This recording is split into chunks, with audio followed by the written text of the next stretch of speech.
जय श्री कृष्णा दोस्तों, स्वागत है आपका हमारे चैनल में। क्या आपको लग रहा है कि भगवान ने आपका साथ छोड़ दिया है? कभी ऐसा हुआ है कि जब आप कोशिश कर रहे हो फिर भी सब कुछ गलत होता चला जा रहा हो? क्या आपको कभी ये सोचने पर मजबूर होना पड़ा हो कि जो कुछ भी हो रहा है वो क्यों हो रहा है? अगर हाँ, तो ये कहानी आपके लिए है, बल्कि हर उस इंसान के लिए है जो मुश्किल वक्त में उम्मीद खो बैठता है। आखिर क्या हर समस्या के पीछे भगवान का कोई उद्देश्य होता है? क्या हमारी तकलीफें भी किसी बड़ी योजना का हिस्सा है? आइए इस कहानी के साथ उस रहस्य का पता लगाएं और जानें कि कैसे हर कठिनाई हमारे जीवन में कुछ बड़ा और बेहतर लेकर आती है। प्राचीन समय की बात है। एक समुद्र नगरी में रोहन और सुहानी नामक नवविवाहित जोड़ा रहता था। वे एक साधारण घर में रहते थे, लेकिन उनका जीवन सुखमय था। रोहन एक ईमानदार व्यापारी था और सुहानी एक कुशल गृहिणी। उनकी छोटी सी दुनिया में हर दिन खुशी और शांति का संचार होता था। हर सुबह सुहानी रोहन के लिए ताजे नाश्ते की व्यवस्था करती थी और उसे व्यापार पर भेजती। रोहन रात में लौटकर उसके लिए छोटी छोटी भेंट लेकर आता। वे दोनों जीवन से संतुष्ट थे और भविष्य के लिए कई सपने देख रहे थे। लेकिन जैसा कहते हैं, जब जीवन बहुत अच्छा चल रहा होता है तो समय अचानक करवट लेता है। और एक रात जब वो दोनों गहरी नींद में सो रहे थे तो चोर उनके घर में घुस आए। वे सारा सामान, गहने और नकदी लेकर भाग गए। सुबह जब रोहन और सुहानी जागे तो उन्होंने देखा कि उनका घर पूरी तरह खाली था। सुहानी ने घबराकर पूछा, यह क्या हुआ? रोहन ने गहरी सांस लेते हुए कहा, सब कुछ चला गया। यह उनके लिए एक बड़ा झटका था।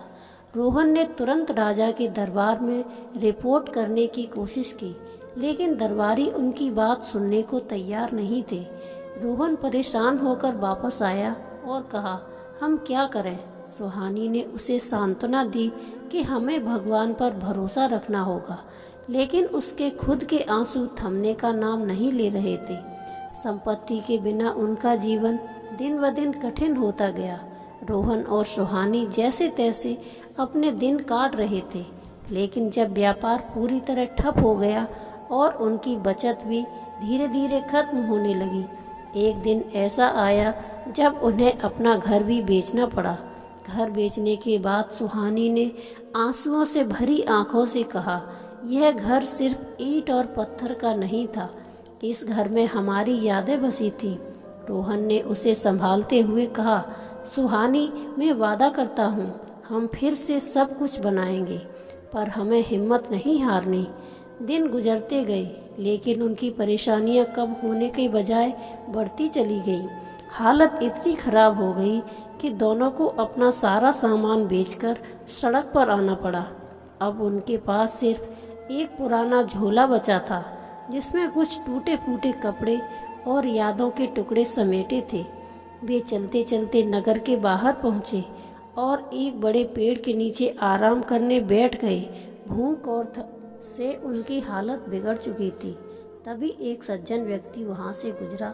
उसने उन्हें देखा और ठहरकर पूछा, तुम लोग कई दिनों से ठीक से खाए पिए नहीं लगते, क्या हुआ? रोहन ने गहरी सांस लेते हुए कहा, खाना तो बहुत दूर की बात है, हमारी किस्मत ने हमसे सब कुछ छीन लिया है। ऐसा लगता है जैसे भगवान हमसे नाराज हो गए हैं। सज्जन व्यक्ति ने उनकी कहानी सुनी और मुस्कुराकर बोला, धैर्य रखो, हर घटना के पीछे भगवान की कोई योजना होती है। तुम्हारे लिए भी उन्होंने कुछ अच्छा सोचा होगा, बस भरोसा रखो। इतना कहकर वह व्यक्ति आगे बढ़ गया, लेकिन उसकी बात सुनकर रोहन और सुहानी के मन में गुस्सा और बेबसी उमड़ पड़ी। सुहानी रोते हुए बोली, कोई हमारी बदकिस्मती को हमारी किस्मत कैसे कह सकता है?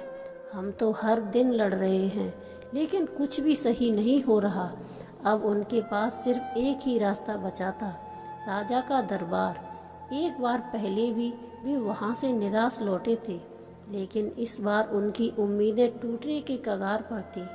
उन्होंने फैसला किया कि वे फिर से राजा के सामने अपनी समस्या रखेंगे। शायद यही उनके जीवन का आखिरी मौका हो।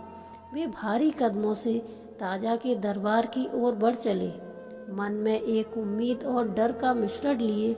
जंगल का रास्ता लंबा, खतरों से भरा और बेहद थकाने वाला था। रोहन और सुहानी भूखे प्यासे, टूटी हिम्मत और भारी मन से चल रहे थे। राह में हर कदम जैसे उन्हें और अधिक आजमा रहा था। पहले दिन जंगली जानवरों की डरावनी आवाज़ों ने उनकी रातें बेचैन कर दी। हर झाड़ी और हर परछाई किसी खतरनाक शिकारी का आवाज़ दे रही थी। फिर दूसरी रात ठंड इतनी तेज थी कि उनके शरीर शून्य हो गए। किसी तरह लकड़ियां जुटाकर आग जलाई और उस आग के सहारे रात काटी। तीसरे दिन उनकी भूख और थकान इतनी बढ़ चुकी थी कि हर कदम उठाना एक चुनौती बन गया। उनके भीतर का साहस जैसे खत्म हो रहा था। तभी उन्होंने एक पेड़ के नीचे सफ़ेद वस्त्र पहने एक साधु को ध्यान मग्न बैठे देखा। साधु ने आंखें खोली और एक शांत स्वर में पूछा, बच्चों, इतनी उदासी क्यों है? क्या हुआ तुम्हारे साथ? रोहन और सुहानी के लिए यह एक मौका था। रोहन ने टूटे हुए शब्दों में अपने जीवन की पूरी कहानी साधु को सुना दी। अपनी संपत्ति खोने से लेकर सड़क पर आ जाने तक का हर दर्द उसने उड़ेल दिया। साधु ने उसकी बात ध्यान से सुनी और हल्के से मुस्कुराते हुए बोले, हर घटना के पीछे भगवान का एक उद्देश्य होता है। यह सब तुम्हारे भले के लिए हो रहा है। साधु की यह बात सुनते ही रोहन का गुस्सा फूट पड़ा। उसकी आवाज़ भारी थी, लेकिन उसकी बेबसी उसमें छिप नहीं रही थी। वह चिल्लाकर बोला, हमारी सारी संपत्ति छीन ली गई, हमारा घर चला गया, और आप कहते हैं कि यह हमारे भले के लिए हो रहा है। कैसे हो सकता है यह भला? साधु ने पुनः गुस्साए एक शांत स्वर में कहा, जीवन में जो कुछ भी होता है उसका उद्देश्य तुरंत समझ में नहीं आता है। सही समय पर तुम्हें सब समझ में आएगा। बस भगवान पर भरोसा रखो।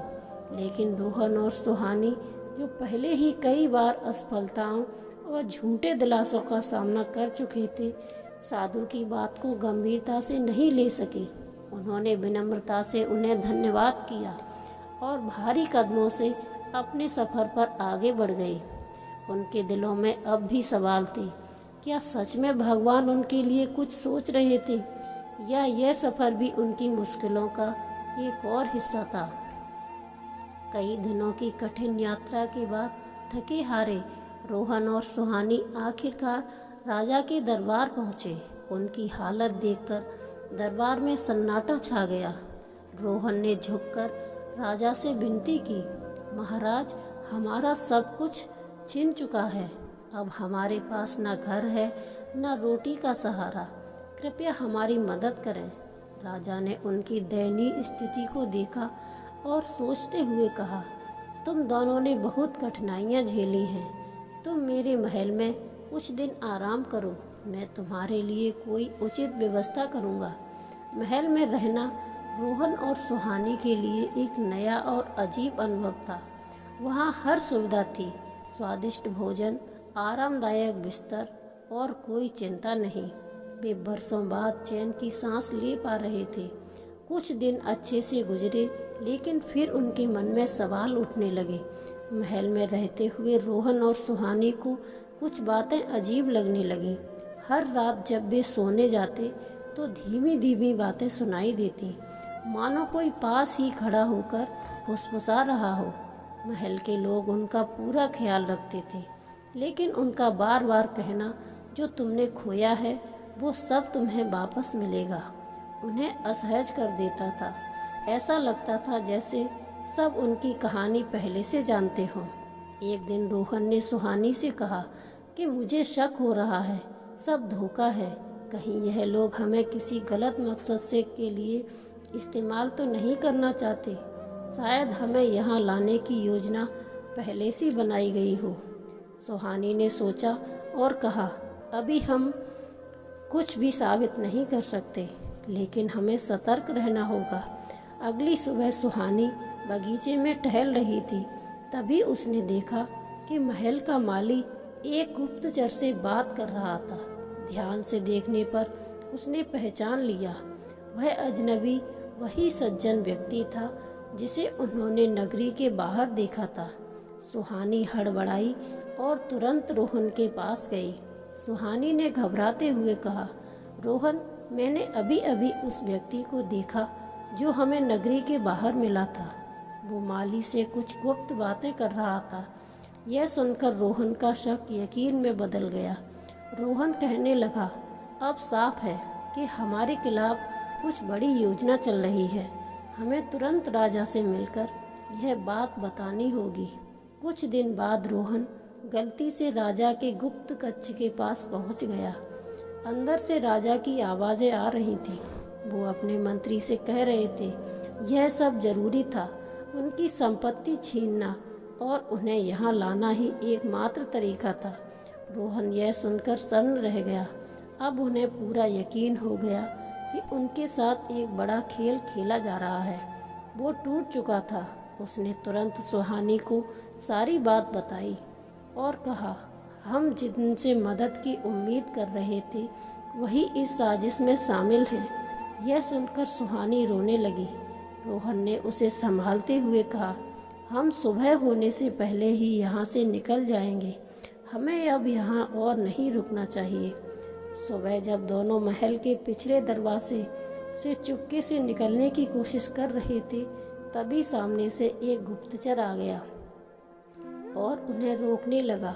रोहन और सुहानी डर से कांप उठे, लेकिन उन्होंने जब गुप्तचर को देखा तो उनकी सांसें रुक गईं। वो कोई और नहीं बल्कि जंगल में मिला हुआ साधु था। रोहन का सिर घूम गया। वह बड़बड़ाने लगा, यह सब पहले से ही योजना थी। राजा ने हमारी संपत्ति जानबूझकर हटवाई थी। यह सब उनके इशारे पर हो रहा था। सुहानी भी हैरान और परेशान थी। वो बस इतना कह सकी, तो वो साधु भी हमारे साथ धोखा कर रहा था। अब गुप्तचर ने उन्हें राज दरबार में पेश किया। वहाँ राजा उनका इंतजार कर रहे थे। दोनों डरे हुए थे, लेकिन उन्होंने अपने डर को पीछे छोड़ते हुए राजा से सच्चाई जानने का फैसला किया। रोहन ने सीधा सवाल किया, महाराज, यह सब क्या हो रहा है? हमारी संपत्ति क्यों छीनी गई? हमें क्यों यहाँ लाया गया? अब वे उस जवाब का इंतजार कर रहे थे जो उनके जीवन की सबसे बड़ी पहेली को सुलझा सकता था।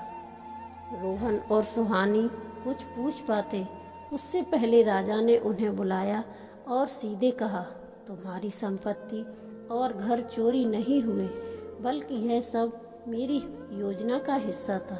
यह सुनकर दोनों सन्न रह गए। रोहन ने स्तब्ध होकर पूछा, लेकिन क्यों महाराज?